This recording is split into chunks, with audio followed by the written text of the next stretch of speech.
श्रीमात्रे नमः श्रीगुरुभ्यो नमः नमो देव्यै महादेव्यै शिवायै सततं नमः नमः प्रकृत्यै भद्रायै निहतां प्रणतास्मिता।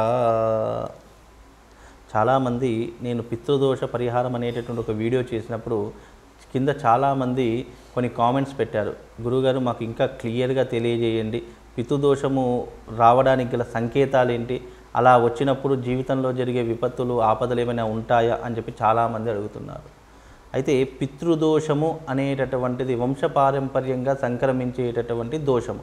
ఇక్కడ దోషము అని చెప్పడం అంటే అర్థం ఏంటంటే మానవుని జీవితంలో మానవుని యొక్క మనుగడలో మనం చేసేటటువంటి అంటే మనల్ని వదిలిపెట్టి వెళ్ళిపోయినటువంటి మన పూర్వీకులకు మనం చేయవలసినటువంటి కర్మ సరిగ్గా చేయకపోయినా, అలాగే బల్లులను పాములను అలాగే క్రిమికీటకాదులను చంపిన ఇలాంటి దోషాలు సంక్రమిస్తాయి అని చెప్పేసి మనకు సనాతన ధర్మం కూడా తెలియజేసింది. అంటే పాముల పుట్టలను ధ్వంసం చేసిన, లేదా ముసలి వాళ్ళను కానీ గర్భవతులను కానీ స్త్రీలను కానీ హింసించిన, వాళ్ళ మనసు నొప్పించుకునేలా చేసిన పితృదోషము కూడా సంక్రమిస్తుంది అనేటటువంటిది మనకు సనాతన సాంప్రదాయంలో చెప్పినటువంటి సూచిక. అయితే ఇక్కడ పితృదోషం అనేటటువంటిది జాతకంలో ఎలా తెలుస్తుంది? జాతకంలో 9వ భావము భాగ్యస్థానాన్ని పితృస్థానాన్ని సూచిస్తూ ఉంటుంది. అయితే ఇక్కడ భాగ్యస్థానంలో అలాగే పితృస్థానంలో సూచించేటటువంటి విషయంలో అంటే మన లగ్నం నుండి 9వ భావం అక్కడ రాహు ఉన్నా, కేతువు ఉన్నా, శనిగ్రహం ఉన్నా, అలాగే రవిగ్రహం ఉన్నా, ఈ 4 గ్రహాల్లో ఏ గ్రహం ఉన్నా కూడా అది పితృదోషంగా సూచించడం జరుగుతుంది. ఎప్పుడు మనం పుట్టిన డేట్ ఆఫ్ బర్త్ టైం ప్రకారం తీసుకుంటే లగ్నం అనేటటువంటిది జాతక చక్రంలో ఉంటుంది. ఆ లగ్నం నుంచి క్యాలిక్యులేషన్ చేసి 9వ స్థానంలో ఏ గ్రహాలు ఉన్నాయో చూసుకుంటే అది శుభ అశుభ ఫలితాలను సూచించేటటువంటిది.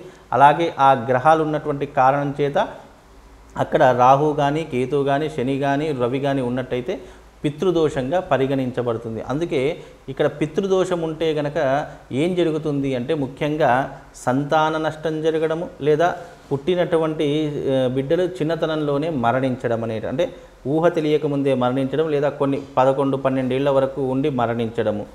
రెండవది ధన నష్టం జరగడము, అంటే మనం ఎంత సంపాదించినా కూడా ఏదో రకంగా నష్టపోవడము. అలాగే వివాహం ఆలస్యం కావడము, సంతానం లేకపోవడము, అలాగే జీవితంలో ఎంత వృద్ధిలోకి వద్దామన్నా ఎన్ని వ్యాపారాలు చేసినా నష్టపోతున్నాము అని అనుకునేటటువంటి వాళ్లకు ఈ యొక్క పితృదోషం అనేటటువంటిది సంక్రమిస్తుంది.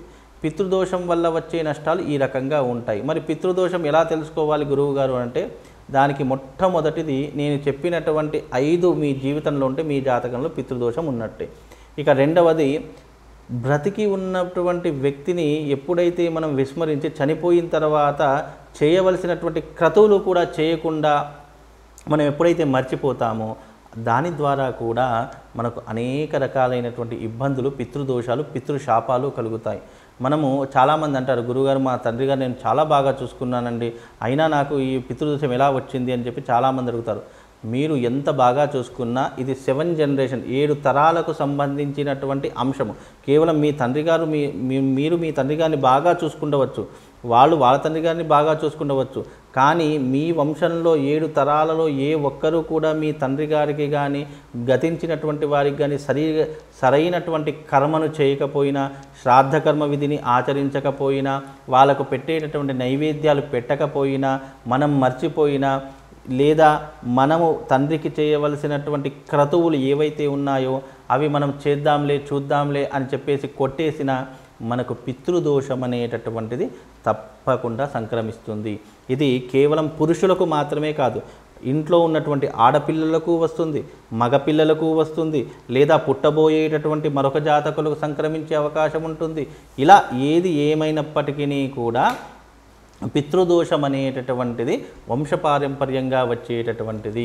దాన్ని ఎలా తప్పించుకోవాలి అని అంటే గనక పితృదోషానికి సంబంధించినటువంటి క్రతువులు ఉంటాయి. నారాయణ బలి, నాగబలి, శ్రపిండి, శ్రాద్ధకర్మ, ఈ 3 చేస్తే పితృదోషం అనేటటువంటిది తొలగిపోతుంది. ఇది ముఖ్యంగా నాసిక్, త్రయంబకేశ్వర్ లాంటి ప్రాంతాలలో ఇవి చాలా మట్టుకు ఆచరిస్తారు.